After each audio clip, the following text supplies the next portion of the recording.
அந்த திட்டங்களை கொண்டு வருவதன் மூலமாக அங்கே இருக்கின்ற பழங்குடி மக்களை வெளியேற்றுவது, அது பழங்குடி மக்கள் மட்டுமல்ல, இப்படியான திட்டங்கள் கொண்டு வருவதன் மூலமாக காடுகளில் இருக்கின்ற புலிகளோ யானைகளோ அந்த காடுகளில் இருந்து வெளியேறுவதற்கான வாய்ப்பு தான் இருக்கின்றது. காடுகளில் இருக்க மாட்டார்கள். அப்பொழுது காடுகளை பாதுகாப்பதற்கான எந்த வாய்ப்பும் இல்லை. காப்பு காடுகள் என்கின்ற பெயரிலே புலிகள் சரணாலயம் நிறைய அமைக்கிறார்கள். அந்த சட்டத்தின் அடிப்படையிலேயே அந்த காப்பு காடுகளை பாதுகாக்கின்றோம் என்கின்ற பெயரில் நீண்ட காலமாக வசிக்கின்ற மக்களை இப்போ நீங்கள் பார்க்கலாம். மாஞ்சோலை தேயிலை தோட்ட தொழிலாளர்கள் நிலை என்ன என்று உங்களுக்கு தெரியும். அங்கே காப்பு காடுகள் அமைப்பதாக இன்றைக்கு மேகமலையிலிருந்து வருஷ நாடு அதான் காடுகள் என்று அவர் தனியாகவே காடுகளை உருவாக்கி இருக்கிறார்கள்.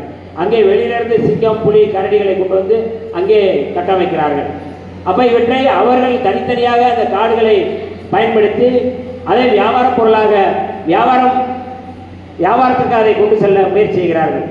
இந்த சூழ்நிலையில் அவர்கள் தேசபக்தி என்கின்ற பெயரில் இந்த வன உரிமை பாதுகாப்பு சட்டத்தை கொண்டு வருகிறார்கள். கடந்த அந்த சுதந்திர நாள் அன்னைக்கு தெரியும், பார்த்துருப்பீங்க நீங்கள். மோடியினுடைய பாக்கெட்டில் அவரெல்லாம் தேசபக்தன் சொல்லிக்கிறார். யார்? நம்ம மோடி.